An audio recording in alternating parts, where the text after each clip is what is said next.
People often ask me, how do you scout certain players? So this week on Locked On Vikings, we're going to talk about how to scout, and we're starting with cornerbacks. Welcome to the podcast. You like that on 3, 1, 2, 3, you like it! You are Locked On Vikings, your daily Minnesota Vikings podcast, part of the Locked On Podcast Network, your team every day. Hey, everybody. Welcome to the Locked On Vikings podcast, part of the Locked On Podcast Network, your team every day. As always, I am your host, your pal, and the kid you copied off in math class. My name is Luke Braun. You can find me on Twitter at Luke Braun NFL. You can find the show on Twitter at Locked On Vikings.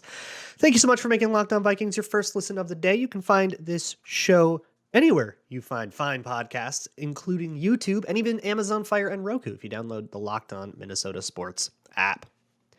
Today's episode is brought to you by Ultimate Football GM. If you've ever dreamed of becoming an NFL GM and managing your football franchise, then this game is definitely for you.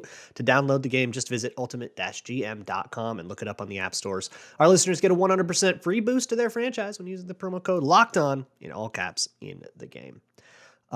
Look, it's Monday, but it's not Monday for me. I'm recording this before the weekend. I am out of town all this week, so I will be off the grid. But I wanted to make sure you guys still had podcasts. So this is a pre-recorded series of how I scout in draft players.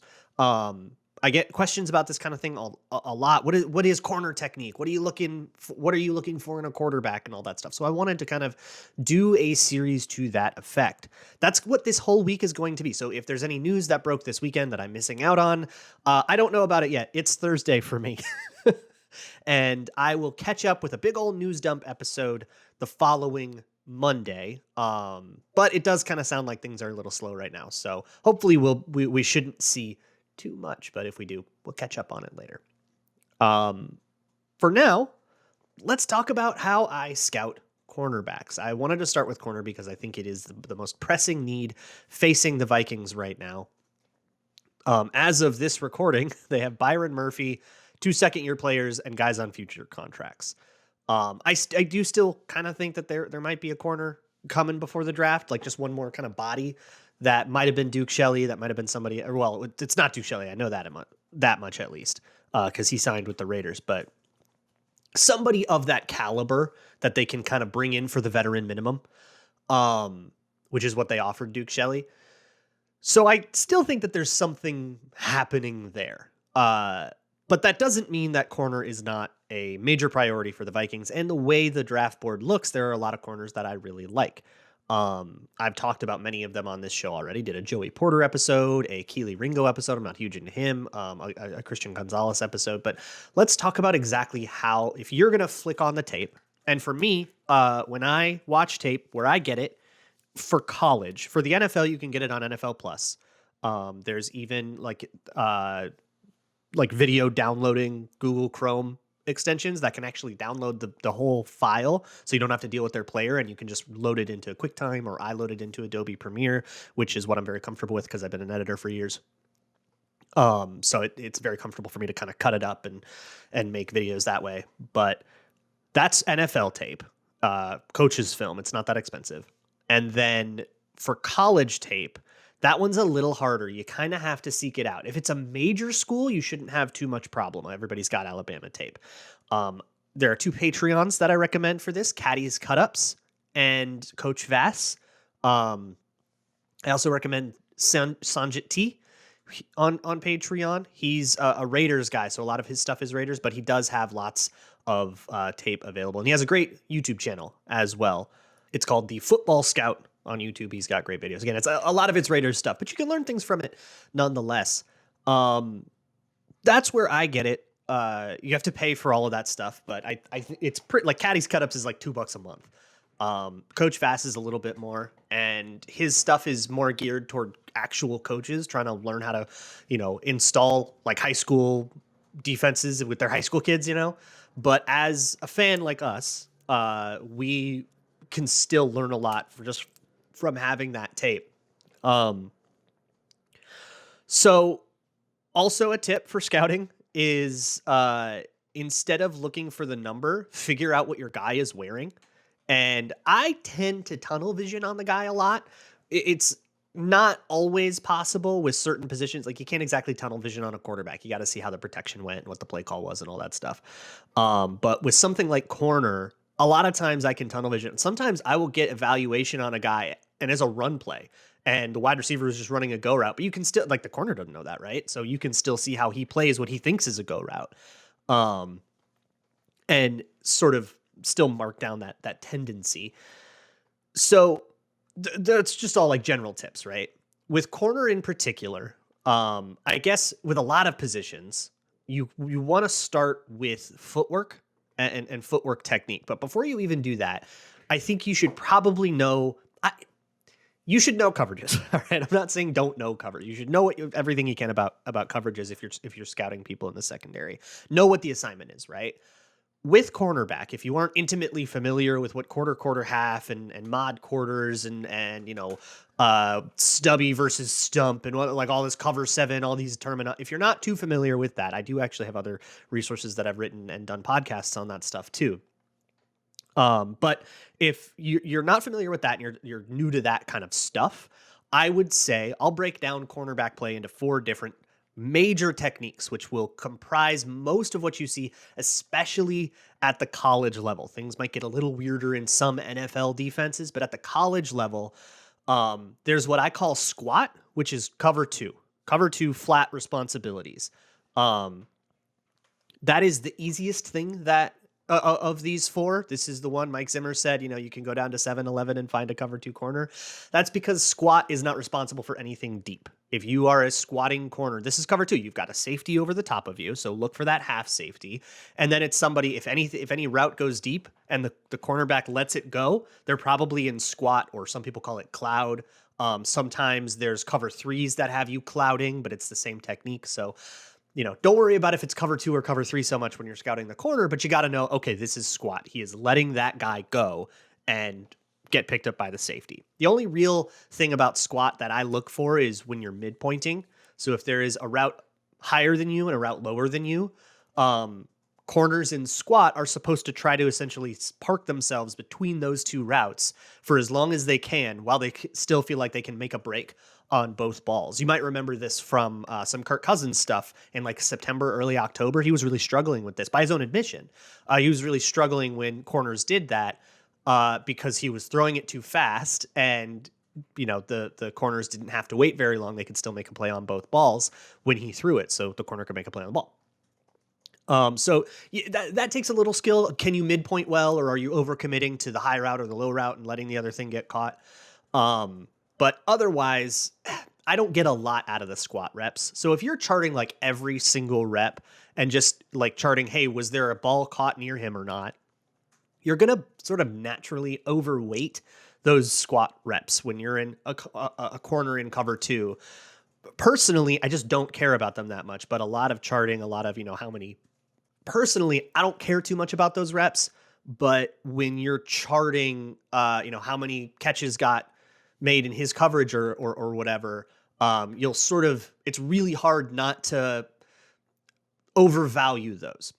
Then there's mod, which is quarters. I call it mod. That's man outside and deep, and it's a very common coverage assignment in quarters. Quarters is a lot more complicated than that, but I'm talking about like pure cover 4, which a lot of like Nick Saban-esque, if you're going to watch Georgia, if you're going to watch Alabama for their corners, they do a lot of mod, and that just means man outside and deep. It means you're in a deep quarter zone and you're responsible for everything outside and deep. So anything underneath, if they're not chasing it, if they're not staying under, then they're probably in mod if they're zoning off. It might also be a deep third assignment. That's the third one. So if they're in quarters, and the way you can see it is if they're staying deep, possibly they're manning up later in the rep, and there will also be a safety kind of next to them. If you see a safety and a corner next to each other deep, that's probably quarters on that side at least. And then they'll usually sort of back off and they'll kind of drift deep into the outside rather than playing an actual wide receiver. And then you can see if their eyes are on the quarterback, then you can say, okay, that's probably mod. And then middle third looks really similar, and it can kind of be indistinguishable from quarters sometimes. The best way to tell is if the linebacker plays the flat underneath them or not. And also you'll have your hips pointed inside. So you'll have your butt facing the sideline in these sort of deeper zone assignments. And then there's just straight man-to-man. That's when they're squared up. They're looking directly at the receiver and not the quarterback. All these other zones, it's cover 2, 3, 4. It's zone. So you're watching the QB, you're watching the whole thing. You're trying to keep as much vision in front of you. In man, it's I just got you and I'm following you. So your eyes will be on the receiver. Shoulder square to the receiver, and then, they follow. It's usually pretty easy to identify. Those are the 4 things: squat, cover 4/mod, cover 3, and man-to-man. So if you can understand that those are the responsibilities, and you can just kind of know which one you're in at a given time, it'll help you scout a whole lot more, because if you're sitting in squat and then a guy runs right past the corner, it might be really easy to say, oh, whoa, he just got totally run by, and you're not even realizing, oh, wait, he's just letting that guy run by. Or if you're in mod and somebody beats him to the inside, that's okay, because he's playing with outside lever. He's okay. He has to get beat inside because his responsibility is not inside. There's another safety that's supposed to pick that up. And if that safety isn't there, that's kind of on him. So just understanding the assignment and where a corner's help is will help you to know what is, the coverage sort of required him to give that space there. And what is, he just screwed up and he got beat. That will help you sort of differentiate between the good plays and the bad plays a lot better than just charting the result of those plays. I want to talk about like technique too, because that's what I'm evaluating a lot with these corners. And I want to just talk about like more of that like philosophy stuff too. But before I get into that, let me talk to you about my new favorite phone game, Ultimate Football GM. It is an off-season simulator game, a franchise manager. It's not just the off-season, it's the whole season, all parts of it. Finding the right coaches, drafting players, free agents, negotiating contracts, build your best team, and then go see if you can't win a whole bunch of Super Bowls. You can play like a solo franchise mode, or you can even get a whole bunch of people together and do a league. We actually did that with a bunch of Locked On hosts. Christopher Carter, who does Locked On Steelers, ended up being the winner. Ultimate Football GM is the name, again, of the app. You can find it on the App Store or at ultimate-gm.com. And right now, Locked On Vikings listeners get a 100% free boost to their franchise when using the promo code Locked On in all caps in the game store. That's Locked On in all caps, so check it out today. Once again, to download the game, just visit ultimate-gm.com or look it up on app stores. That's ultimate-gm.com. Ultimate Football GM, start your dynasty today. Thank you so much for making Locked On Vikings your first listen of the day. For your second listen, you can check out Patreon. Patreon will also keep posting, even though I'm out of town. I got some stuff scheduled. Some draft breakdowns that are fun. I'm also working on a bigger project about analytics that might be up later in the summer. You can watch the History Doc, which is a 7-part series on the entire history of the Minnesota Vikings. 1 hour each episode on average. So go check that out, patreon.com/Luke Braun NFL. Let me move on to some technique stuff. So hopefully we kind of understand that there's different assignments that require you to cover different like areas of the field. If you're covering outside and a route breaks to the inside of you, you're never going to be on it. And if you are, it's really impressive. But typically somebody else is supposed to pick that up when when a dig breaks inside of you and you're in quarters, right?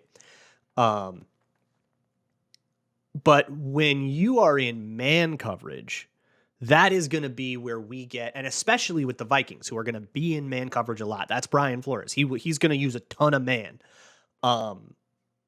That will be a lot more helpful for us for scouting these guys out. So like I said at the beginning of the show, the first thing I want you to look at is feet. I want you to watch the footwork. That will tell you so much more than watching their shoulders or their eyes. I mean, their eyes will tell you a lot, but then watching their hips or whatever, or just watching them kind of as focus in on their feet. Now, like really get tunnel vision. I don't want to care if it's an RPO to the other side or whatever. I really, really, really want you to focus on that one guy when you're scouting that one guy. Once you've figured out what the coverage is and what he's trying to do, watch his feet. And then it kind of depends on where he is aligned. So if he's in off coverage, I want to see how much the corner is staying flat-footed, like how long they do. when you're in off coverage, so you have, 8, 9, 10 yards of cushion, depending on game plan and how confident you feel and stuff. It is a big old game of chicken. It is, if that is a go route and you're flat footed and you just stand there and let them run by you, you could give up a touchdown, right? So you're going to want to backpedal a little bit. You're going to want to give a little extra. But if you give too much extra cushion, then they break off a curl route in front of you. You give up a 12-yard catch, and your coach is going, "What did you defend there?" So what I want to see out of college corners is I want to see them flat-footed in off coverage until the wide receiver gets to a certain landmark, and this will be game plan determined. So whatever that landmark is, you can't really tell, and you don't have to know. But just understand, like it looks like there should be a motivated point at which, okay, now I go, right? Like it should look like a conscious thing that they're deciding and not just sort of a habitual drift of like, I'm scared, so I'm going to back off. This is what the Vikings corners did a lot, and it got them really killed. Was they would start, 9 yards off, and then they would back, and they weren't really utilizing their landmarks very well. This is why Cameron Dantzler didn't work out, because he wouldn't really utilize those landmarks. He would just kind of go back, and then try to break on the ball when the ball got thrown, and it was really easy to exploit that. But I want to see flat-footed confidence. Even if they get burned on that, I'm kind of okay with that, because again, I'm scouting traits. I'm not just trying to find I can look up the stats and be done if I really wanted the easy way out here, right? But even if they get beat on that, I'm okay with that, because I want to see that they have the confidence to be flat-footed and say, you can't beat me by going deep. This is what enamored me with Devon Witherspoon this year. Devon Witherspoon is so flat-footed in his off coverage. His feet are planted to the ground. And if you do try to run by him, he can transition pretty quickly with his hips, and he can get hip to hip with you really fast, which is called in phase. When you're running, step for step with a guy and you're with them, you're in phase. And if you're trying to catch up, you're out of phase. So he can get like in phase with you really fast. And he knows that, and he leverages that. Also, this is why Duke Shelley worked last year, because he was good at being in off coverage and he was confident enough to be flat-footed. Maybe he'd backpedal a yard or two. He was really conservative with how much cushion he gave up, and therefore the only real way to beat him was with a go ball over the top. And hey, that's kind of a hard throw. So the Giants ended up kind of getting him with other stuff and just making him work a little harder than that in the playoff game. But that was kind of why he worked for so long. So that's what I want to see: flat-footed confidence in off coverage. In press coverage, the first thing is he jamming? And if he is, I want to see the influence on the timing of the wide receiver, right? Because you can see, oh look, he press jammed, but like Christian Gonzalez, for example, when he jams, he's a hand layer. He just kind of gets his hand on you, and you can see receivers fight through it really easily, and they don't slow down. They aren't knocked off of their path at all. No part of them is influenced. When I see a jam, I want influence. I want you to have some visible effect on that wide receiver. So that's something to look for with the jams. Now, sometimes a guy will be in press, they'll go for a jam, and they miss. That happens, and I don't hold it against corners too bad when that happens, because it's just sort of part of life. It's the risk that you take when you're jamming. And if you just jam into an outside release, it's kind of like you lost a game of rock, paper, scissors to me. And how they recover is something that I'm going to focus more on with that kind of rep. But if you're not jamming and you're just playing regular press man or press bail or whatever, the first thing I want to look at is what your first step is. So I'm talking, you got to frame by frame this, because these are quick steps. Is it a back pedal? Back pedals should be short and choppy. Your feet should be on the ground as much as possible. I don't want to see long, lopey strides. Some guys will do the long, lopey thing, but it's because they've got long enough legs where they can keep their feet on the ground while they take bigger strides, and they can get faster back pedals that way without giving up the ability to plant. What you don't want is a wide receiver to break off his route, and now you have to break on that, but you can't because your foot is mid-step. That's what you don't want. And I know half of the time a step takes doesn't sound like much, but it is everything at corner. Game of inches, right? Like it is everything. That the world moves lightning fast. So that little bit of time it takes for you to step your foot down, then plant, then push off of it, is the difference between getting there and not getting there. So that's what I want to see with a backpedal is, does it look like you can at any moment plant and push off in any direction? That's what the backpedal needs to be. And there are lots of different ways to try to accomplish that. But when you're watching, do they look like they're on balance? I want to see your shoulders out in front of your knees a little bit rather than sitting back on it. Unless you're backpedaling really, really, really hard and you're sitting back on it. But guys who sort of look like they're sitting up on a bus rather than guys that look like they're kind of crouched over, I feel like the sitting up on a bus thing is so much harder to break from. And on average, when I see that, I'm going to start to expect to see them get beat on curl routes and stuff, or give up separation at least on curl routes and stuff.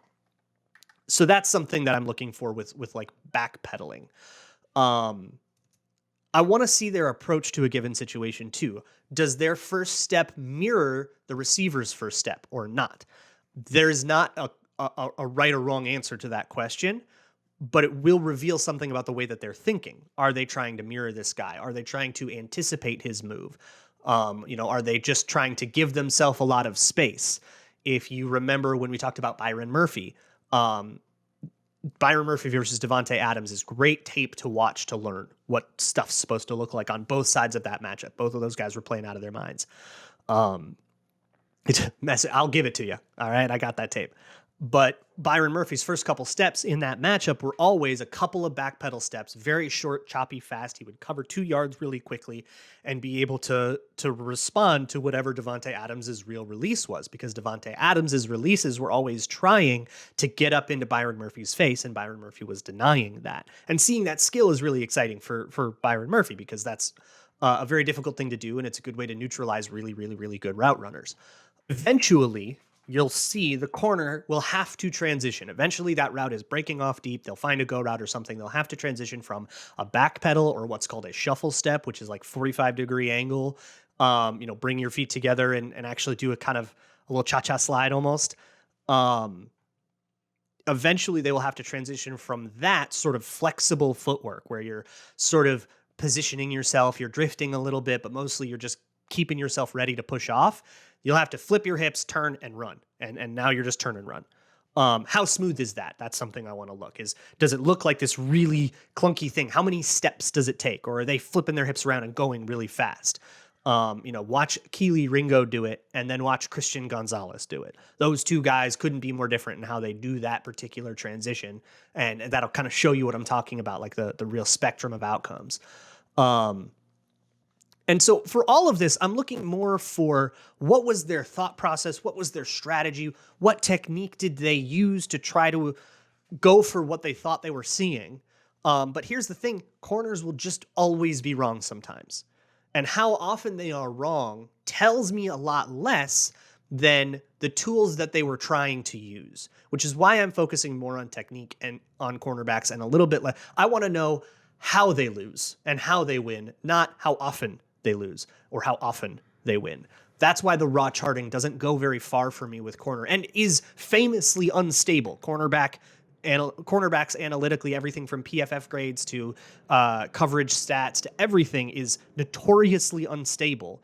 And I think it's because the raw outcome of a play doesn't tell you as much of a corner's skill set as the process of that play. How did that happen to you? Did you do all the techniques right and you just guessed wrong? You thought it was an outside release and it was an inside release. You got out of phase. That's pretty forgivable. Or, did you turn and run really, really slow and the guy got, and you got run by and then you were out of phase, right? And if you were how often are you out of phase versus how often do you make the play, right? That is another thing that I think is way more worth charting than how many catches did you give up, if that makes sense. There's a whole bunch of other stuff that I want to talk about. So I want to talk about like how to play in phase and out of phase and kind of what I mean by that. So I want to keep going here. Before we move on, let me talk to you about a good old Gramble. It's FanDuel, America's #1 sports book. March Madness is back on, baby. And that means that we can start betting. on March Madness. And of course, the XFL, you can even bet on futures, stuff like what will Aaron Rodgers' next team be? What will Lamar Jackson's next team be? Vikings higher on that list than you might think. There's all kinds of stuff over at FanDuel. And if you're new, you can go to FanDuel right now and get a no sweat first bet. Just sign up at FanDuel.com/lockedon to get up to $1,000 back in bonus bets if your first bet doesn't win. You can wager on everything from money line, point spreads, player props, mash a whole bunch of stuff together and try to get a better payout with a big old parlay. Whatever you want, all on an app that's safe, secure, and super easy to use. So don't miss your shot at a no sweat first bet up to $1,000 when you join FanDuel today. Just go to FanDuel.com/lockedon to sign up. Make every moment more with FanDuel. Okay, in phase versus out of phase. I already kind of explained it, but in phase is, let's say, you mirrored the receiver's release correctly. You guessed, you took the right outside step or inside step. I will say, by the way, on the press thing, some corners will always take an outside step. And I don't love that because that's really exploitable, right? But some corners will, I think it's Joey Porter's really good at this. He'll take one inside step every time and he'll use, or no, it's Witherspoon again. He'll have an inside alignment, an inside shade, which is another tool with alignment. It's not just how far back you are, but also look at where they're lining up. Are they to the inside of the guy? Are they to the outside of the guy? A lot of times the coverage dictates that for you. So it's not quite as strategic of a decision. But you can still see, okay, if they start inside and the guy releases to the outside, how do they handle that? And that brings me to the kind of in phase, out of phase thing. You're just going to be in a bad spot sometimes. Cornerback just works like that. It's an impossible thing, which is every time you see a cornerback low light, you go, oh my God, that guy just got dusted. Wow. It's it happens to everybody. And ask any cornerback and say, hey, this one rep or anything. You'll see cornerbacks complain about that all the time and how that's how corners are seen by the national consciousness is kind of by one play. And it's man, nobody ever goes through a game without getting beat one or two times because there's so much guesswork involved and you just will guess wrong. You're just not that lucky. So how you play when you're out of phase is something I want to make sure that I see. I want to find an out of phase rep. I will specifically seek it out. I'll say, tell me what this guy's worst game was so that I can see how he plays out of phase. And there's a lot of different ways to play when you're out of phase, when you're trying to catch up. Typically, if you're out of phase and let's just say it's a regular go route, just down the field, right? Or a post or something, and you're just trying to catch up. Are you just humming, trying to catch up, right? Some younger guys will do that. They will just run as fast as they can. They'll get right back into that wide receiver's hip. But now they have absolutely no base. Their feet are all over the place because they were just sprinting, right? They weren't really doing footwork. They are not really even paying attention to what the wide receiver is doing anymore because they're just in a panic. And then the receiver will break the route off somewhere else, or they'll do this was the Randy Moss thing was you go into another gear the second they feel like they've caught up to you. And then you can get separation right when the ball gets there. Or the way Byron Murphy plays when he's out of phase, I absolutely love, where he is now playing you almost like a basketball player, where he will face guard, he'll keep his eyes squarely on you, he's just going to follow you everywhere you go and just close down as much space as he possibly can. He's not trying to get directly in your hip, he's just trying to get back to a point where he can make on a play on a ball if he sees you go up for it, or if he sees your hands go up for it. I want to see, where are your eyes? Are you a face guarder? The worst thing you can do when you're out of phase is turn your head, because that slows you down. And usually the wide receiver will be the one turning his head and looking for the ball, slowing him down, and that's your chance. And then you get in there and just throw a hand up and just get in the way, right? You're not literally face guarding. That's a penalty, right? You can't just put your hands over someone's eyes, but just throw your hand up in the air and just kind of go make chaos. Just go be in the way. And that's the best you can do. And if they make the catch over you, then you shouldn't have gotten out of phase, right? Usually that means something has gone wrong on the rep. So why are you out of phase is a great question, and it's part of it. And you log that down, and then you go, okay, bad situation. How do you handle it? That's what I want to see. And then when you're in phase is easy mode a little bit. And usually you've earned that by playing the release well, or by getting a good press jam on him or something like that. There's a lot of reps. I'm watching Deontay Banks right now. There's a lot of reps where he'll just jam somebody, knock them right off their timing. And now they have to like re-accelerate, and it's so much easier to cover them because now they're trying to catch up. Because with wide receivers, you need to be at a certain place in a certain time. That's the way that the play designs usually work, right? I need you here by 4 steps or by a second and a half or however they do it. And if you get jammed and you get knocked off of that, now you have to kind of panic and sprint, and you're not going to do any more moves or any more anything. So it becomes way easier for the corner to just stay with you. If you get that good disruption and that good jam, that's why it's so important. It's sort of an insta win, right? It's just, it's plays over now because you just have, it's like being 3 scores up in the fourth quarter. Yeah, this game isn't over, but what you have to do to make the comeback is so predictable that I'm going to be able to beat it. That's why being in phase is so helpful, right? Plus, you're closer to the guy. It's better. But how do they play the ball, right? Do they know to turn their head, or do they sit there in phase and they just let the thing come right past them, just watching the receiver, or now you want to turn your head because you are caught up to him, right? Do you turn your head early and now he gets separation? Can you make that actual play on the ball? Or is it, this was Trey Waynes, right? Where he would be in phase, he would be in good position, but he would always miss the ball. All of that is a good question to ask. So once you've kind of watched all this stuff, you'll kind of start to notice, all right, well, when he's in mod, all the times he gets beat, he's in mod and it's inside breaking routes. Well, that's actually not that bad. That's more on the coverage than it is on the player. Or, whenever there's catches in his, every time this guy's gotten an interception, he's been in phase. He's never, making big plays out of phase. So, okay, so that means he has to win on the release, and it's way more important whether he's good or bad on the release. Way more important to see if he's actually good at that. And you can sort of notice patterns. That's what I always see. You notice positioning. With corners, it's very intentional. Are they to the inside or the outside of the receiver? Are they above him? Are they below him? There's so much. I couldn't get to everything. On curls and comebacks, receivers want to let the corner beat them really hard. So young, stupid corners will, I don't want to say, young, inexperienced corners will overrun it, and they'll run too far back, and then the curl will beat them over the top. This is a big Kelee Ringo problem. There's so much more. But I will say this. If you keep an eye on those things, keep an eye on the first couple steps after press, how flat-footed are they in off coverage? What coverage are they in, or at least what coverage technique are they trying to play? Pay attention to all of that stuff, and your brain will naturally start to put patterns together. And from there, you can kind of see, okay, that's what this guy's game is. What kind of routes do they beat? What kind of routes do they lose to? All of that stuff.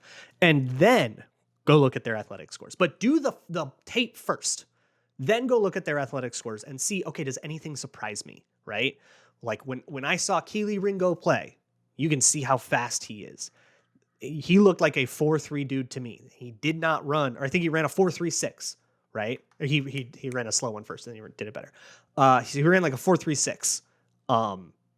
So you go, okay, that confirms that he looked fast. I think he's fast, right? Is he really good at like short area stuff? He looks like he's really mirroring well at the release, and then he runs a great 3-cone. Okay, I see that, right?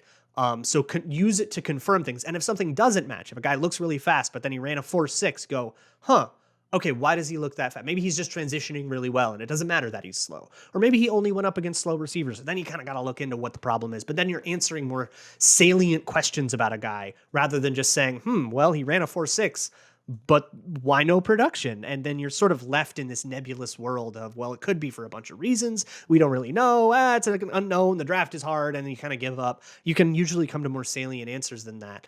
And then at the end of all of that, put together what you think this guy's future is practically. Is he a starter? Is he a starter, but he needs a year? Maybe he's just a backup guy? Maybe you don't think he's going to make it in the league at all. And from there, then you can apply that to, all right, a cornerback who I think can compete for a job year 1, and then year 2, he should be a starter. Where do I take that? Well, that's probably a high second, low first round pick, right? Or a cornerback that I think he'll be a backup, but he tops out there. Well, where would you take a backup cornerback? Round 4? That seems good to me. I'll put a round 4 grade on him. That's the way that I go for these guys. This whole week, I am going to do a bunch of these. And if any news happens over the week, again, we'll get to it next week. So I'm sorry if I'm super, super late on news. We'll do a whole big roundup, catch up last week on Locked On thing. So I will see you guys all for that. Thank you all. Love you. And as always, Skull.